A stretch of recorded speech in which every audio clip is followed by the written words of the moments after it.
Left side OMR, right side ECR. நடுவுல உங்க Stepstone Secret Plots.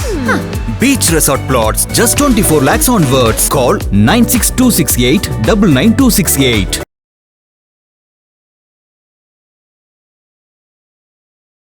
Gautham Vasudevan Menon சொன்ன அந்த காதல், அந்த மின்னலே படம், அந்த பாட்டு ஹிட்டு, அது ஒரு ப்ளசண்ட் லவ் ஸ்டோரியாக எக்ஸ்ட்ராடினரியாக அன்றைக்கி வந்து வெற்றி அடைஞ்சது. அந்த முதல் படமே பார்த்தீங்கன்னா அவருக்கு மிகப்பெரிய பேரை வாங்கி கொடுத்துச்சு.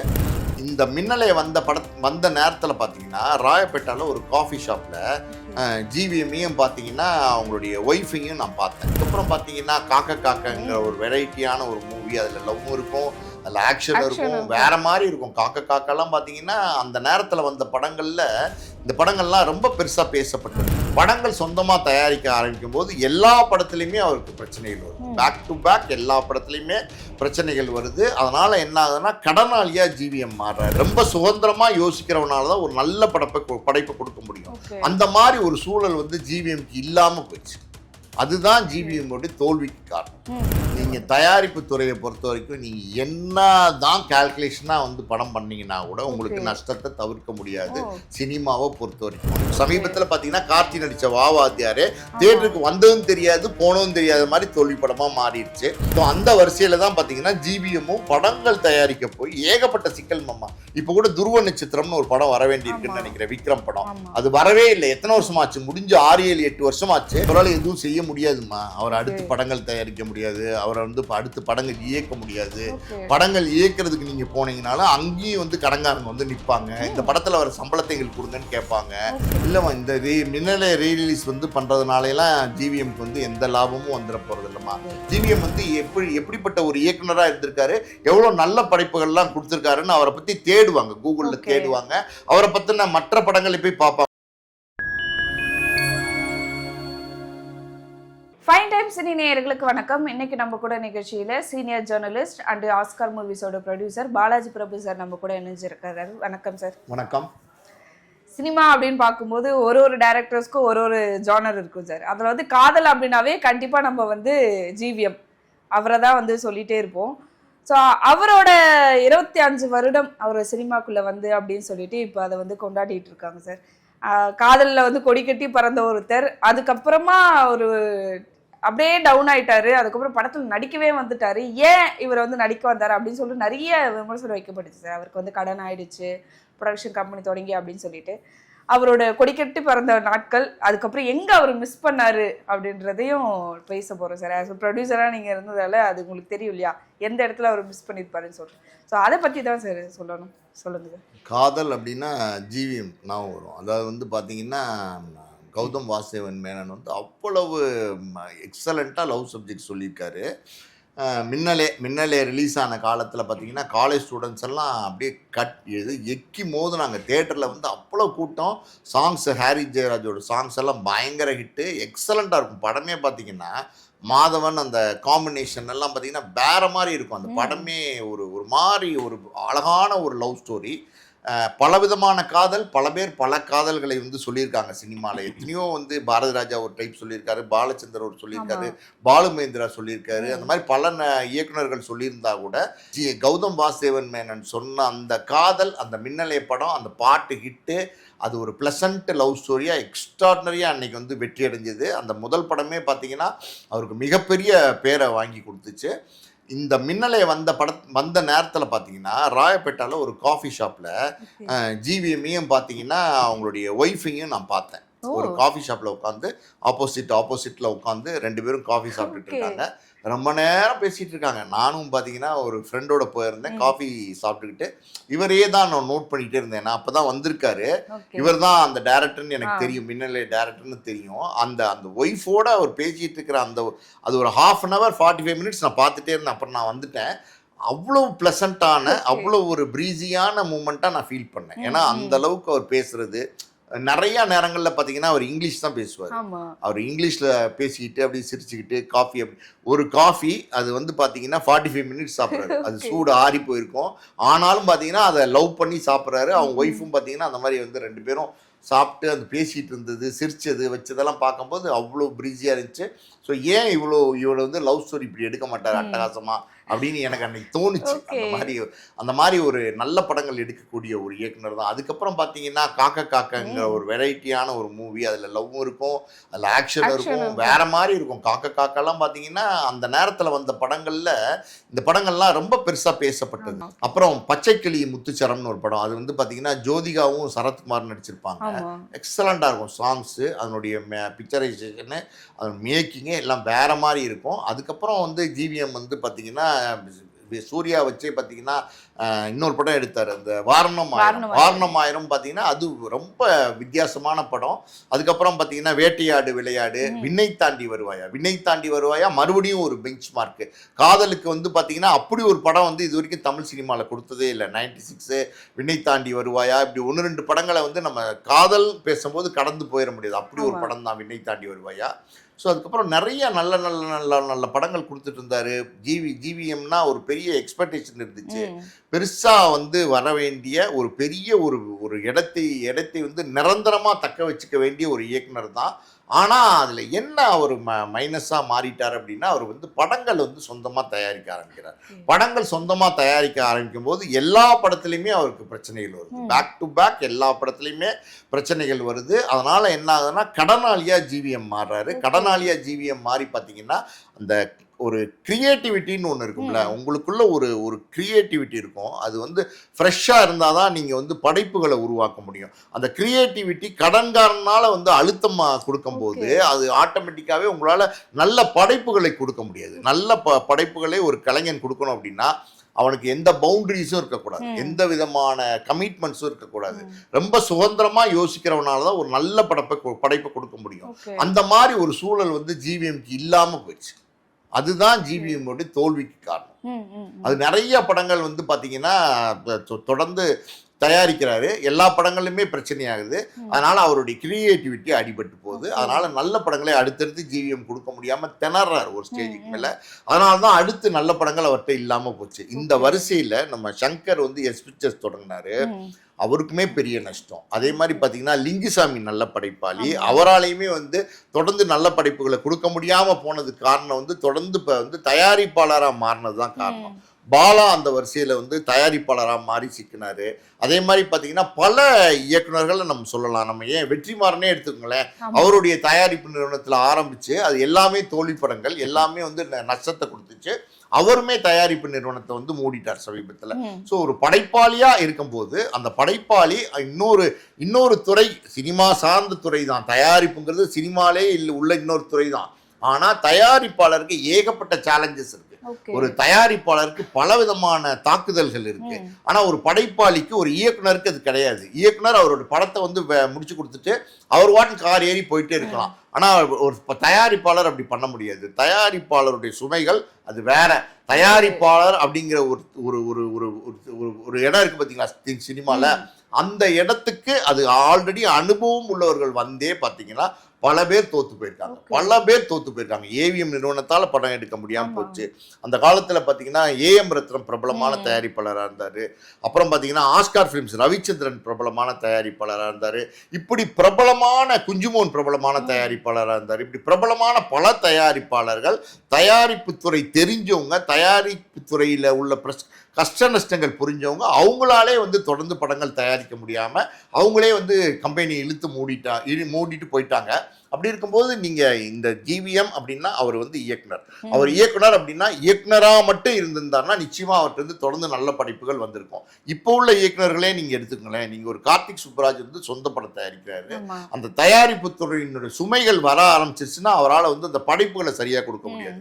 அதே மாதிரி பாருங்களேன், நெல்சன் வந்து வெற்றி பட இயக்குனராக இருக்காரு. அவர் பிளடி பெக்கர்னு ஒரு படம் எடுக்கிறாரு கவினை வச்சு, முழுக்க நஷ்டம். இப்போ லோகேஷ் கனகராஜ் வந்து படங்கள் தயாரிக்கிறாரு. ஸோ இந்த படங்கள் தயாரிக்கிறது அப்படிங்கிறது வந்து அது வேற ஒரு தனி ஒரு உலகம். அது வந்து அவ்வளவு டிஃபிகல்ட்டான டாஸ்க்கு. அதுக்குள்ள ஒரு இயக்குனர் வரும்போது, ஒரு படைப்பாளி வரும்போது அவனுடைய படைப்பு வந்து செத்து போக ஆரம்பிக்கும். ஸோ எதில் வந்து அவங்க மிஸ் பண்ணுறாங்க சார்? இல்லைன்னா வந்து அது ஜிவிஎம் அவர்களை வச்சு பார்க்கும்போது இல்லை, ஓவரால் எல்லாருக்குமே இருக்கிற சினிமாவில் இருக்கிற ஒரு கனவு என்னன்னா, நம்ம ஒரு தயாரிப்பு நிறுவனம் வந்து தொடங்கி நம்ம நிறைய படங்கள் எடுக்கணும் அப்படின்றது.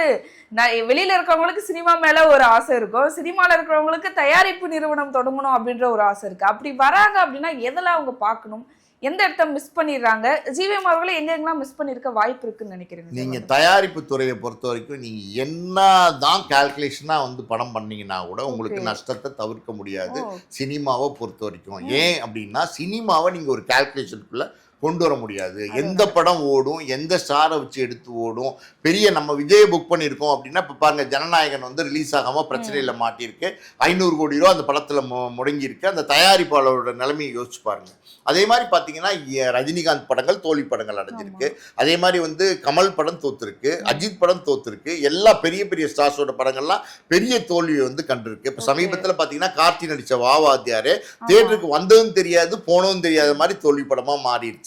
ஸோ தயாரிப்பு அப்படிங்கிறது அது வேறமா. அது வந்து தயாரிப்பு துறையில் நீங்கள் எவ்வளோதான் கவனமாக இருந்தாலும், எவ்வளோதான் நீங்கள் கால்குலேட்டிவாக இருந்தாலும், அந்த தயாரிப்பு துறையில் தொடர்ந்து வெற்றி கண்ட தயாரிப்பாளர்கள் யாராவது 1-2 தான் இருப்பாங்க. அப்படி நம்ம சொல்லணும் அப்படின்னா, ஒரு ஏவிஎம் நிறுவனம் ஒரு பெரிய தயாரிப்பாளராக இருந்தாங்க.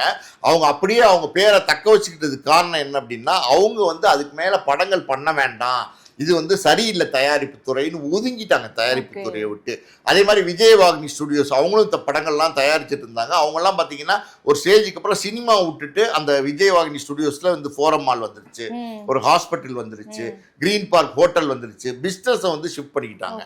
ஸோ இந்த மாதிரி வந்து சினிமா துறை வேண்டாம் அப்படின்னு ஒரு காலத்தில் வெளியில் போனவங்க 1-2 பேர் வந்து தப்பிச்சுக்கிட்டு இருக்காங்க. அதே மாதிரி பார்த்தீங்கன்னா நீங்கள் பல தயாரிப்பு நிறுவனம், பெரிய பெரிய தயாரிப்பு நிறுவனம் கூட வந்து பார்த்தீங்கன்னா அந்த தயாரிப்பு அப்படின்ற துறைக்கு வந்து நீடிச்சு நின்னதில்லை. நம்ம ஒரு ஆர்பி சௌத்ரி வந்து தொடர்ந்து படங்கள் எடுத்துட்டு இருக்காரு. ஆனால் இன்னைக்கு அவரே வந்து படங்கள் எடுக்கிறத குறைச்சிட்டாரு. ஒரு தானு இன்னைக்கு ஒரு சக்ஸஸ்ஃபுல் தயாரிப்பாளராக இருக்காரு. ஒரு ஆர்பி சௌத்ரி இன்னைக்கு ஒரு சக்ஸஸ்ஃபுல் தயாரிப்பாளராக இருக்காரு. இது இல்லாமல் பார்த்தீங்கன்னா சன் பிக்சர்ஸ், ஏஜிஎஸ் இவங்க 2 பேருமே பார்த்தீங்கன்னா இண்டிவிஜுவல் தயாரிப்பாளராக நம்ம அவங்க சொல்ல முடியாது. ஏன்னா அவங்கெல்லாம் வந்து கார்பரேட் நிறுவனத்துக்குள்ளே வர்றாங்க. ஸோ பெரிய பெரிய தயாரிப்பு நிறுவனங்கள் தேவர் ஃபிலிம்ஸ்லேருந்து பல உதாரணங்கள் சொல்லிட்டு போகலாம். எம்ஜி பிக்சர்ஸ்லேருந்து அம்மா கிரியேஷன், சிவாலேருந்து அதாவது ஒரு தயாரிப்பு துறைக்கு வந்து கொடிகட்டி பறந்த பல பிரபலமான தயாரிப்பாளர்கள் இன்னைக்கு அவங்க இருக்கிற இடமே தெரியாமல் போயிட்டாங்க. எத்தனையோ பேர் நஷ்டத்தில் இருக்காங்க.